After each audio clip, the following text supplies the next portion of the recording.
PUBG Pro League day number 3 of week 2, and yeah, we got 5 games as usual coming your way. For those of you guys who are wondering what program I'm using for all this analysis, jump into the description below and you can get all the info about it down there. But let's get straight into it. Why wait any longer? 5 games coming up, and it's the second to last day of the second week. Plenty of good PUBG to be thrown up here. Ratio Edge out immediately, obviously. So they've gone down to Primorsk for quite a while now, ever since Navi kicked them out of North George. Circle center.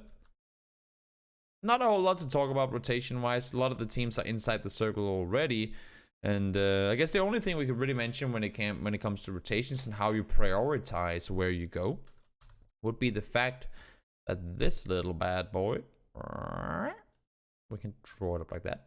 This little bad boy, also called the river, is gonna have a role to play here. It's gonna be something you want to consider, because sure, there's more room up north, but if you're forced to cross over, bridge,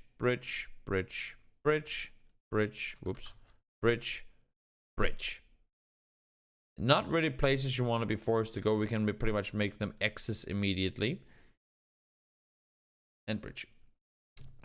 You don't really want to have to go over any of these, especially not if you know there are enemies around. Like if the circle keeps going in towards the middle, anywhere pretty much on the river, then you want to be on the side that it will eventually jump to before it happens. Like before the whole highway with all the teams, like the big migration comes in from one side to the other, you want to be on the correct side by then, because you don't want to be forced to have to sort of run over, somehow swim over, drive around, whatever you want to do, while you're being shot at from the teams on the other side, and also trying to fight the teams that are, well, trying to do the exact same thing as you. So of course you wanna think through, where to go here, where to go, how do we position ourselves with the best chance of being in a good spot for this circle. And what you can do in that regard is to set yourself up close to the river. You got Cube, you got the compounds down here, you got the hilltop. You have Bermuda itself is probably not the smartest place to go, because you can get pinned out here pretty easily. But you have the compounds here, north side of Razak. There's a position to play around up here, and plenty of places that you can go to where you can either say we'll sit all 4 players on one side, but we'll be close enough to the water that we can quickly get over, or we will say we can split 2 guys on either side and see how we can make that work. That's also an option. That is also an option. Mirko takes a vehicle, realizes that Navi is taking control. Oh, maybe they didn't realize that, did they? Oh, no. Seems like they're driving around in the water. I don't know exactly what's going on here. Okay, it is working now again, I think. It seemed like they were driving around in the water for a second. I was like, what the hell is going on here? But could just be a little bit of API miscommunication. Right, they're rotating in late. Oops. From the, what is going on here? From the west side, they're coming in from over here. And base going through or close to through Pachinki. We've seen them do that many times before in these circles. New circle goes centered again and again. We're not guaranteed as for what side of the river it will go to, but what is guaranteed is that they will have to make their way towards it, because you got Razak, you got Watertown or Atlantis, whatever you want to call it, you got Ruins, and that's pretty much the 3 places you want to go to if you want to be close to crossing. You don't want to be forced down in Picard or in Pachinki. You don't want to be sitting out in Apps at this point, because it's too far from the center. And I mean, pretty much you just want to be close enough to the water that you can cross over. And also, if you're split on either side, like we see Navi, for example, Digital, they're doing the same thing here, you might want to consider committing to one. Just say, you know what, at this point, let's just say there's a bigger chance that it's going to go down south. Just sheer landmass wise, there's a bigger chance. It could still go north. But there's a bigger chance it goes south. And just wait and see what happens. That's pretty much all you can do. This entire center point right here is a area that's pretty hard to play around. So not going to be easy. You got 4 teams fighting in Pachinki. That's not really optimal either. Not optimal whatsoever, actually. Circle goes north. And this is where chaos happens. Honestly, I would not be surprised to see somebody, maybe TSM even. TSM might just want to push up here and hope for a random shift down south. But if the circle commits north, which you would assume for it to do, to go up here, I would not be surprised to see a team like TSM go all the way over as Naya now and come in from up here. I mean, sure, Navi, they can just go back where they came from. They have control of Cube. Digital, they were sitting over here before, so they can probably, if they're really fast, go over like this. M19, they have been sitting up on the north side. They could potentially make their way up here. Knights, they can cross over here. But for the teams, I mean, look at this. 1, 2, 3, 4, 5, 6, 7, 8, 9 teams that have had no chance to scout the water or the river. You have 9 teams down here that has to figure out how in the swear word universe do we manage to get over to the other side. And well, I mean, either they're going to go up like this on the sides, or maybe even go all the way out into North George, or honestly, you have to go all the way up here. We'll see though what they're going to do. A lot of teams going towards that North George bridge. Red Diamonds crossing over here. Ratio Edge, they're all the way out in the blue. They're going for North George. Liquid, they realize they can cross up here, so that's what they're going to do.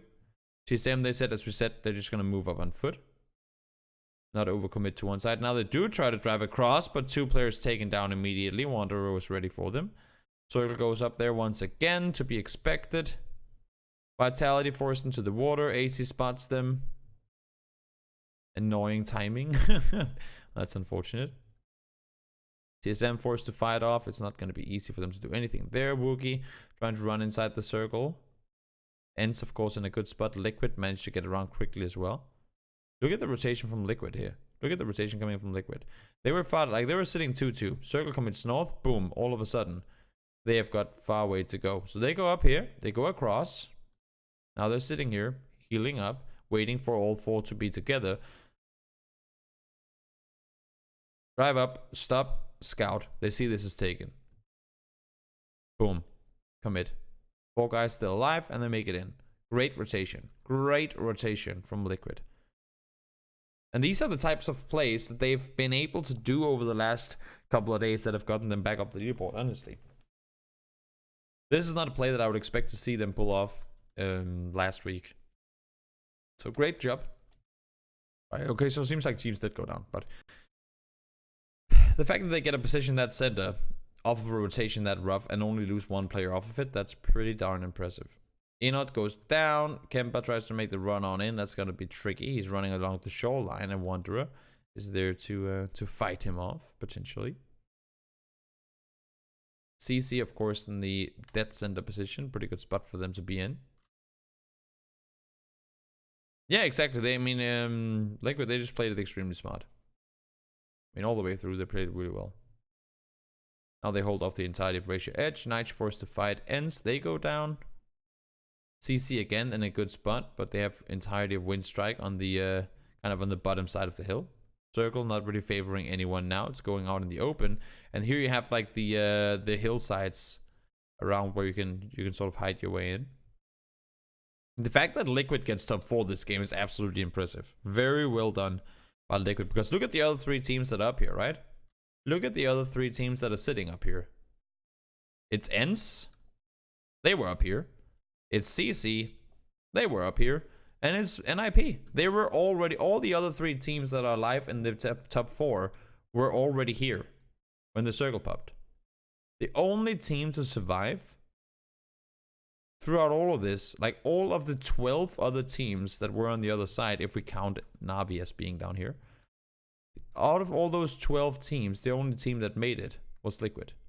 That is pretty impressive to me.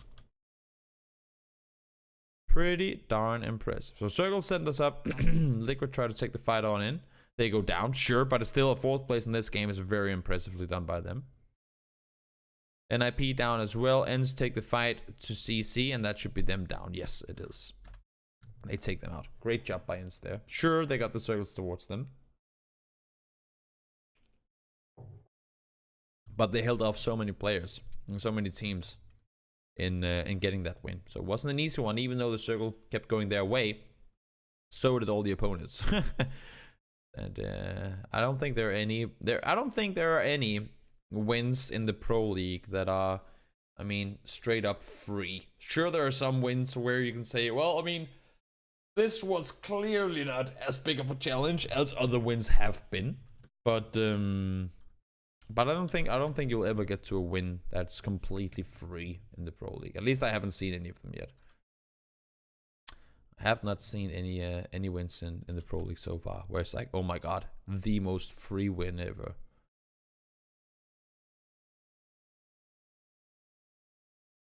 Trying to come up with an exception, but I can't really come up with one. Northeast Circle, we've seen them before. Not a whole lot new under the sun. NIP back up north, Navi, Rayshirts down southwest. DSM out by Milta. This is as usual as we get. Reels a little further west than normally, but FaZe actually splitting up. Okay, so I guess a bit of a change up is that FaZe are taking part of the night split now.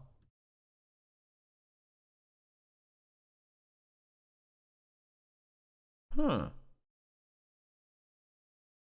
Drayden, Voxic, Kramer. Oh, it's because they're in the same vehicle. Ah, okay. I was just like, where the hell is Voxic? But he was in the vehicle with Kramer, that's why. And then Drayden got killed by Mexi. They were not at all expecting FaZe to be up there this early. That's for sure. FaZe, they went up alongside Knights to get vehicles. You can see they're driving through here. And at this point, they know they got Knights beat. Like, at this point, they know they have beat Knights to the race. They saw them, I mean, when they jumped out of the plane, right? And they can see in the sky now that nobody's flying in anywhere. So they just say, you know what, let's just take this spot. It's in the circle already. There's no reason, like, there's absolutely no reason for us to go down to Milta Power to then have to go up again afterwards. Might as well just take this now because it's completely open. Really smart play. Nice reaction play from FaZe there. Really smart play. Bus does go down to loot, but they have Mexi, they have Uber, and they have HC in good positions. So wisely played. Really wisely played by FaZe to get a good position early on. This is again something you wouldn't see a whole lot of other teams do either. But FaZe are the team that if they see the chance, they will gladly go and take it. Like this split by them as well.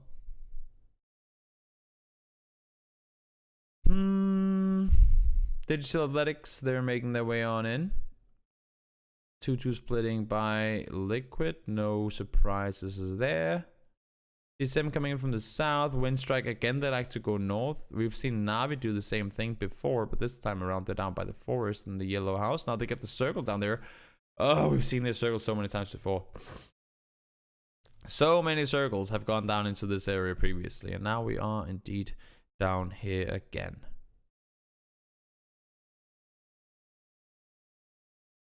Let's see just exactly how things unfold. TSM, they can't really find where they will want to go. Scout forward, take the forest.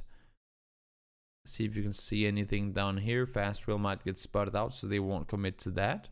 Waiting for the new circle to pop. It goes down south. And where do you go at this point if you're TSM? I would expect to see Michael and Gustav going up to Wookie and Rory. And then maybe... No, because they must have seen FaZe over there now as well. Where do you go from here? Either you go to the dip, but with G2 being four-way split out here, it's going to be really tricky to really contest them. Honestly, just stick around in the forest south. That's probably the best thing they can do. Timmy, they go down into the groupie dip, which it was called back then. This was the groupie dip. Groupie was the name of the team before they were called Navi. Hopefully it got signed by Navi, I guess you could say. But of course, they don't really exist anymore. Liquid sitting well in it in the center, but they have lost 2 players. Now the circle shifts in once again. Windstrike, they full on committed to Braxco. This always was down there. He actually knocked, what? 1, 2... No, only 2 players, and they get the rest up as well. So they get the position there. TSM try to fight off, raise your edge. That's a full on committed push by them, but they disengage on it. Reels, all by himself, runs into the exact same spot. Yep, FaZe, they pushed in, and James and Sam was like, nope, you guys ain't getting in this spot.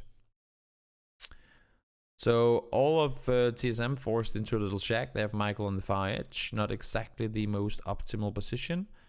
Liquid sitting dead center. That's pretty useful. But they have earned that spot in the sense that they held off other teams trying to get in. Ghost up now, solo player up here. Obviously within nade distance from, well, everyone on the other side of the road. Questionable how long he will survive. And there he goes. Down he is taken. Liquid get the circle once more, and everyone's forced on the edges. I mean, there are some dips you can play from if you're Vitality up here in G2, because there are two dips. There's one up here, and there's one a little further down here. But if you're G2, you have to realize that this one is clear. I mean, you have to make the pushover. At some point soon, at least I would hope. Windstrike, obviously, still a what do you say? In a position to fight them, and they do. Make the run on over, and they try to go into that exact dip. G2 fight them off. They do go down in the end, though.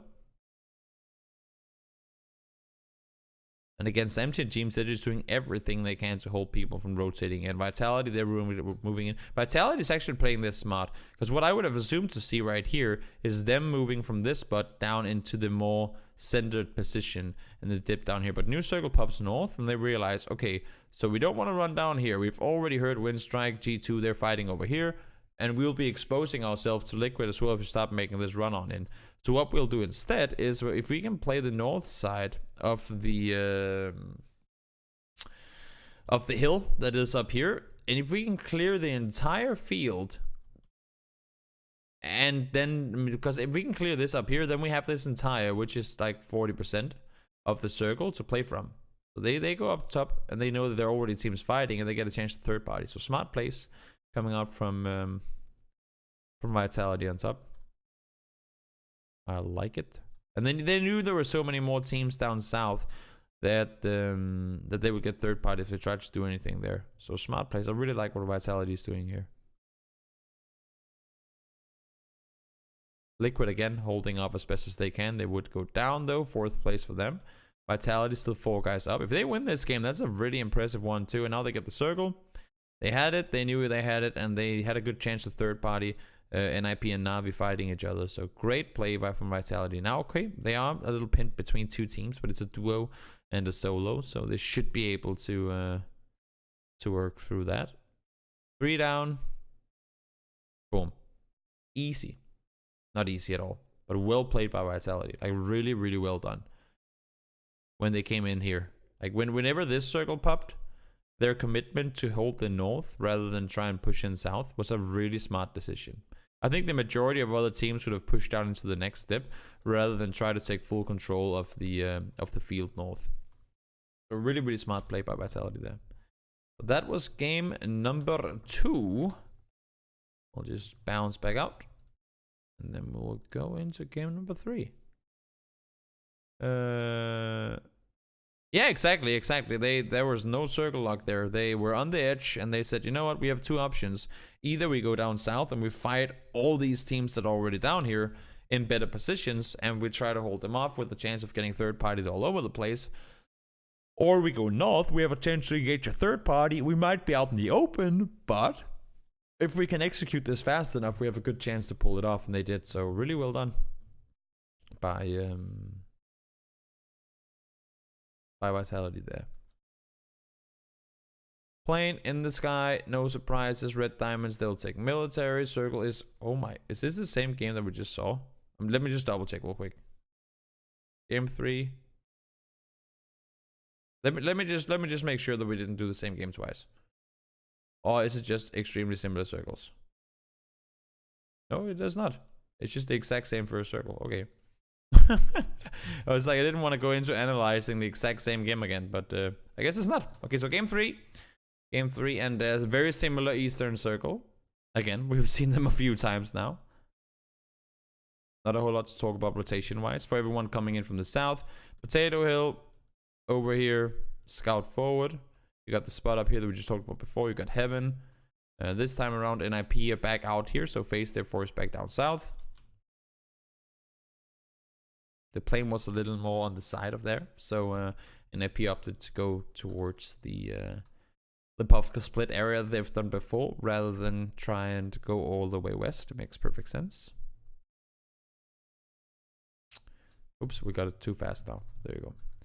Wind Strike, once again coming in from the north. They've been doing that every single game that has gone out this direction. And this time around it's paying off for them, because now they get the jump on some of the opponents. Sure, okay, so Navi does manage to get in underneath. That's actually a really smart play from Navi. Just committing to the full push over to the other side. TSM in a rough spot down here. It's interesting how a lot of the games that we see on the East Coast, TSM, they tend to have a rough time with. Sure, they got the game. Okay, so the very first game of the entire Pro League. Sorry for yawning. The very first game of the entire Pro League, they got themselves a win down by Prison with like 21 kills. But ever since then, we haven't seen, at least I cannot really remember having seen them get a whole lot done in East Coast games, when you would like where you'd be thinking that, oh, I mean, this must be the better spot for them, right? This must be their thing because they're closer. I mean, they're a multi-looting team, so they must be closer to the East Coast than the West. But apparently not a thing for them. Now we have a center spot up here that's good and available. We got 2 compounds available. We got a dip down here, and that is about it. Compound. Forest area over here, and that's pretty much what you can play from. I mean, other than the compounds that are already taken, of course. Let's see how teams rotate on in. Knights, they're gonna send it full speed forward up towards the dip. Send a 2-2 split. I like this split. This is a really nice way that they're positioning themselves. Rayshirts try to get inside the city, but Red Diamonds are kind of cutting them off. They lose 3 players. Wanted stays alive though.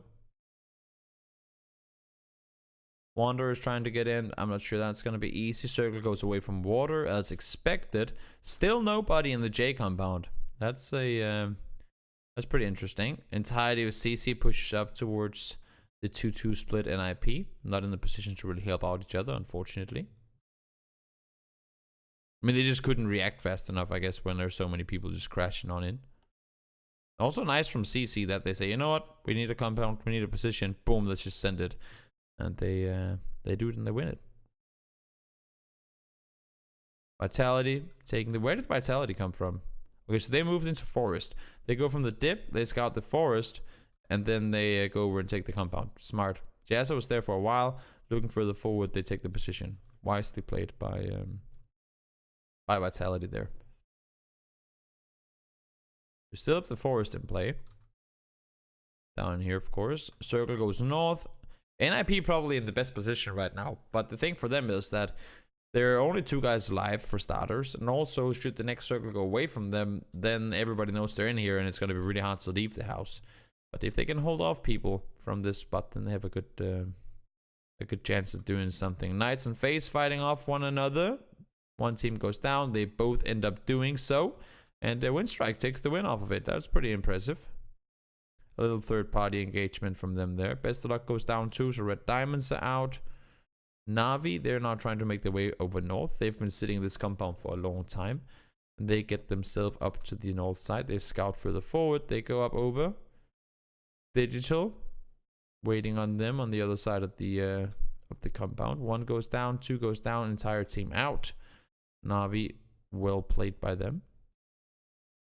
Udyr tries to crawl on in. He's going to get spotted out. Vitality under fire once more. They get 5th. NIP, once again, inside the circle. Now they get crashed by CC. They already took out 2 players. Is when they... I like that play from CC. Once again, man. Crowd, great play. So they came in here, and they knew that it was... well, obviously, it was 2 NIP players that they knocked.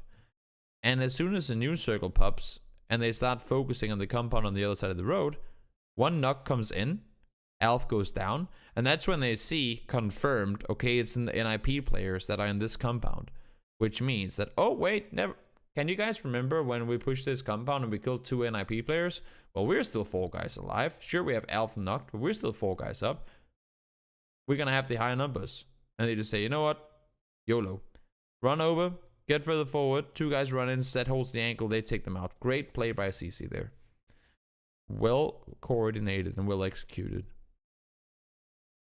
And I can't recall having had CC in the top 3 in the previous games, so pretty impressive. Takes down Poga. Shadow goes down. Or Sadovnik. Battling by himself now. And Joker's up as well. 2v3 in the favor of CC. Who wins, who wins, who wins. One down from each. 2v1. And Crow, Crow wins. Good job, man. They earned that game too. They had some really rough rotations. They were fouled on the edge in circle 5 or 6, I believe it was. And they said, you know what? We need a compound. That's, yeah, I think it's the first win. Yep. We need a win. Well, we need a win. Everyone needs a win, of course. But 2 smart games. I mean, they had the one where they came in really, really late. They knew the circle was going to shift away from the water. And they sit up here waiting on what they assume to be the safe side. Then they go further down. And they can't really scout it probably. And since they can't scout it and they have 3 bikes, they just say, you know what? Full speed forward. We gotta get in there. We gotta get the compound. We gotta get the position. And they take out MBS and they get the win. Really well done by CC there for sure. Good game by them. Let's see here. Game number 4 of the day. First Miramar game of day number 4. Of week number 2. We'll just remove this real quickly. And then we'll see here. Navi out early. Any interesting changes here? Nope, not really. M19, they're back down to their split this time around. Not going all the way up to Graveyard. Makes sense. Looking for any changes? Nope. Not a whole lot of new under the sun. G2, they're looting up on the east side. They'll have an easy rotation coming in from there. And the rotations would obviously be from the top side, coming in from the bottom. And yeah, I mean, for Vitality, they'll probably just look to go over the middle. Yep, pretty much. I love it when I do these things and they all just happen the exact way I expect them to. G2, they're moving far over the top. Makes sense. They're going up here to scout, moving further forward. Navi, they're coming in from far down south. They know that whoever was in Chomacero would have moved up by now. M19 still down here. Of course, we have the rock formation here we talked about in yesterday's games, or the day 2 games as well. Now the circle does go back down here too. And this is once again similar to what we had on day 2 of this week with the open area in the middle, the super duper annoying hill formation on the southern side of this kind of plateau up by power grid. Well, I guess the south and east side of the power grid. And all these teams are trying to find their way down. And the thing is, I mean, there's plenty of room down south now because all these teams that are coming in from the north, they can't go past this. They cannot drive down this hill because they don't want to have to drive up it again should the circle go up there, right? If that makes sense. Had it been any other circle, you could probably have seen teams that would go down and take... I mean, if you don't think of where the circle is on the map right now, but just think of the circle as a whole, you can see teams come around and take spots down here, even maybe teams that are up here to go down and take a spot down here.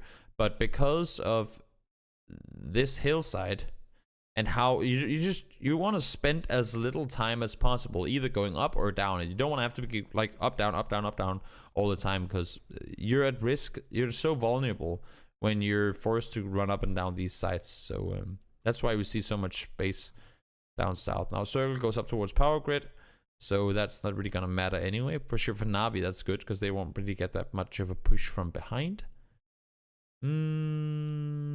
Power grid, it's gonna be interesting. Teams could fight around there. There are already 2 teams sharing it, so if you try to fit in a third, that could kind of light the fire. That would be a all-out 3-way fight down there. M19 2-2 split again, not working their way. They lose 2 players and trying to hold off the ankle. Everyone trying to make their way in. We have the road up here. We have the road up on the north side. And G2, they're currently sitting on the north side of it. They can't make their way over. You can see Udyr is already on his way. But everyone else is making their way down south. Nobody wants to be stuck up north. Makes perfect sense. And this is just a big uphill race towards power grid. For those of you guys who don't know what the terrain is like here. So uphill towards power grid. How much of the middle of the circle is actually open right now? Well, I mean, this entire side is pretty damn open. Probably what we have right here is completely open, and this is like a big downhill towards the road. So if there's still people up here, they can easily see it. Like, this is a no-go, this is a no-go. Pretty rough area to play around, and with 51 alive still, that's going to be a lot of people dead, because you cannot take center control. You can see how widely the digital athletics team is forced to split. Now they do, I think there's a dip or two around there that you can play from, and because everyone else is fighting on the edge, they get to stay alive. But had any other team gone for center, they would be sitting in the exact same spot that that digital is sitting in. So digital is in a spot where they're center, but as you can see, they can't really shoot at people. They're barely even shooting. So well, now they start engaging. As wow, my voice is getting annoyed right now. Now now they're starting to engage as more and more teams are closing in on them, right? But other than that, they haven't really been like they took position over fights, which makes sense because now they're 4 guys alive for late game. Power grid, the fight has to come to an end at some point. Samty and EB all by themselves. Beats are taken down. Samty's still hiding it out. There's like a big hill, I believe, down in this direction that you can prone on. NIP comes out, starts to fight off. Iroh all by himself all of a sudden. Wow, that was a pretty good sweep by NIP. So there are 4 guys alive in digital. And they just come out, boom 1, boom 2, boom 3. They take out 3 players so quickly. 1, 2, 3. 6 smoke goes down instantly. And that is in the span of 15 seconds. In 15 seconds, they knocked 3 players. That is pretty impressive by NIP to get the full control of where the opponents are. And then Iroh taken down there as well. Good job by NIP. They secure themselves a lot of space in this circle. Circle now going over towards Knights. Base have to move up the hill.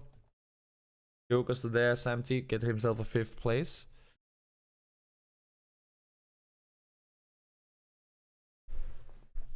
NIP will be taken out by Knights. FaZe forced to take the fight with Jokers. They're under a lot of fire from both sides, and Knights probably winning this one. Yep. Good job by Knights once again. I mean, again, they're in an area where they don't have to rotate much because they loot here, but they also are in a spot where they constantly need to get info, because even though they don't have to move, you have to know about all the teams that are coming in towards you. So well executed by Knights to get the win in a pretty open, clustered game where it's, that's the thing. It's kind of hard to analyze these end game scenarios. It's like a city ending, but completely opposite, and therefore it has the same effect.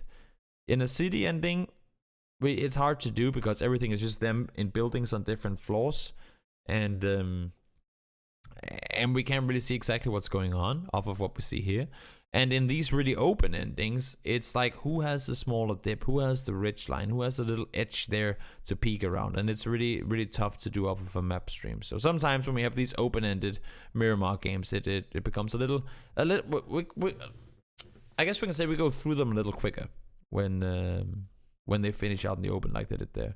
But that in the end was game number 4, and now we'll throw it over the final game of day number 3. Everyone jumping out, no big surprises. Navi actually. Okay, so Navi and CC, they're sharing this. Seems like CC, they're leaving. Okay, makes sense. Navi, they've been going Porto and Valle, and Puerto Paraíso. Splitting up those 2. Now the circle goes south though, and this is an interesting one. We haven't seen a whole lot of those. Los Leones, obviously, a area of the map you don't really want to rotate. Whoops, want to rotate through. So this is like a no-go. Would assume to see teams go down south of it, come in from the northeast, and then because of Picado, of course, as well, that makes rotations through here kind of tricky. But actually all the way over here because of the mountain line we talked about so many times before. So you have an entry point here where you have M19, and you can, if you want to, go up here and play on through and go all the way down on the sides. Let's see how that works according to the map. Vitality. Bring through the green. Ends through the green. So NIP goes straight through. Green, green, green, green, green.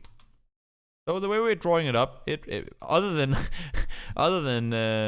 NIP just saying we'll go through Picado to mess with Toby's nicely drawn colors.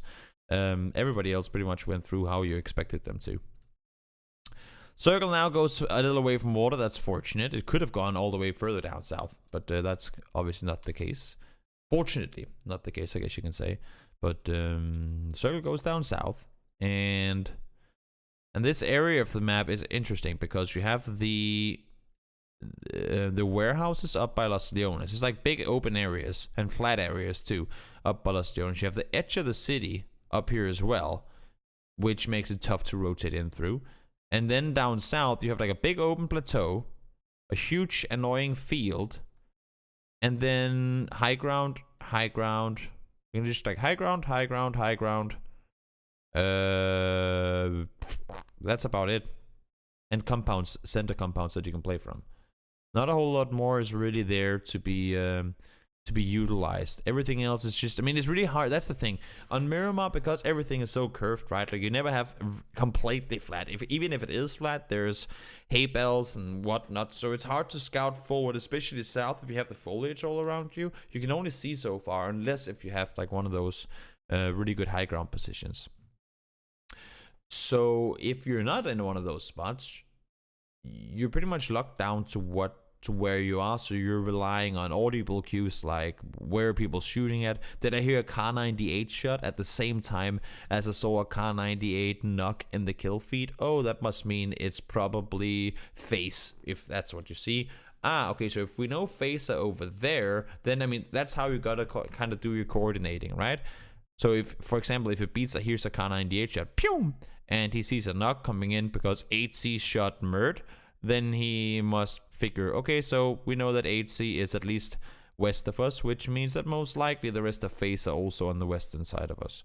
That way you can kind of pinpoint people's locations without being able to have a like perfectly elevated position and spot them all around you. And then if they if they still sitting here 1 minute later, here or like see in the kill feed that, oh, now they're fighting against knights, that must mean that they've made their way towards wherever knights is, right? So you can get some infos off of audible, like off of sound cues, as well as vision, of course. Vision always being the better. I mean, they're not always, but you can probably argue both ways. But for the most part, vision is the easier way to to get info than just sound when it's over a longer distance, of course. Circle goes pretty center. Ratio splitting 3 ways high. They'll probably just go up towards cup. It's not exactly the best compound or like area to be in, but in case of not having anything better to take, then you have like this really steep hill here that you can climb up on to take the compound. I would assume to see either CC try and make their way up, or G2 try and go up to get that position. That's a pretty good hilltop to sit on. You have this, again, annoying field that you cannot really play in. G2, they're keeping their 3-way split for a long time. I'm kind of confused as to why that is. Now they're committing over here as TSM came in. So I think what they do here is that they don't want to allow, like they want to make sure, because as you can see, Braxco is firing at Rory, right? They know the bikes are coming in. They know that they're already rotating. And they're saying, okay, so if we have to focus inward in this circle at any point, we have to be completely sure that there's no one trying to push in from behind. Braxco could just have run up here, but because he realizes that TSM is trying to rotate south around, like either all the way underneath here, like all under the bridge or over the bridge, doesn't really matter. But because he realizes that they're trying to maneuver down south, he's trying to get down and cut them off. Makes perfect sense. Now he spots them out. Rory has to go back in. Michael is rotating up on the bike. And they immediately all push up to the compound to help out their teammates. Michael is allowed to come in from behind. And now they're 4 versus 4, potentially. Circle goes north. They're forced to rotate again. G2 don't care for that position. And now with 1 knock coming in, seems like G2 are just chasing down... Or I mean, TSM is just chasing down G2. Interesting, and they are paying for it because now there's just 2 players. Interesting. 6 more goes down. Again, this big open plateau is a good spot to have early on, but it's so hard to play from.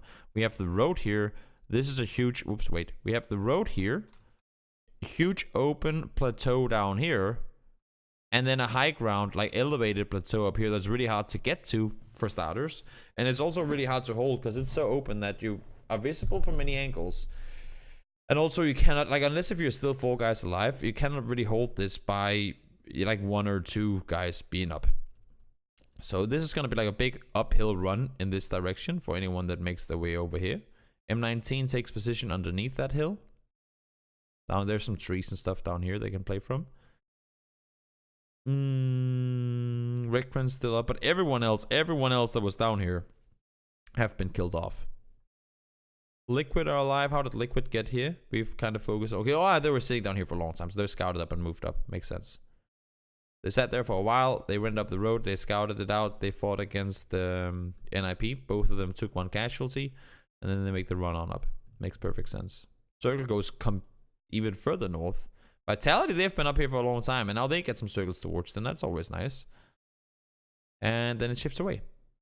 Vitality already has 1 win on the day. And they try to full on send it into NIP. But they just took them out 3-4. Holy cow, they didn't take a single casualty. Either Ratio Edge, they've been on the far edge lately for a long time, and now we have the road again. On the road again. That's where the circle is going to end. Not necessarily, but at least we're up in the area where there's a road blocking off, and whichever side it goes to could pretty much determine the winner. And of course, this is the last circle, as we all know. I just oversaw that. Rye, they take out ends with the help from NIP.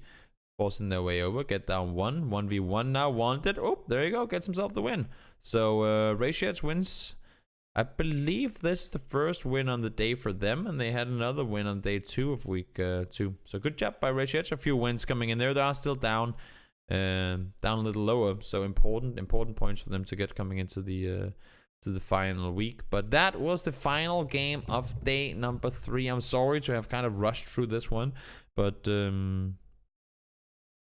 but yeah, sometimes that it's limited how much info I can really give you guys off of what's going on. And also please remember, if you have any questions, reach out to me, Discord, Twitch, when we're doing these things live or anything like that, and I will gladly try and see if I can answer any and all of them. So thank you so much, everyone, for tuning in here for the 2 days of games, and I will see you all next time.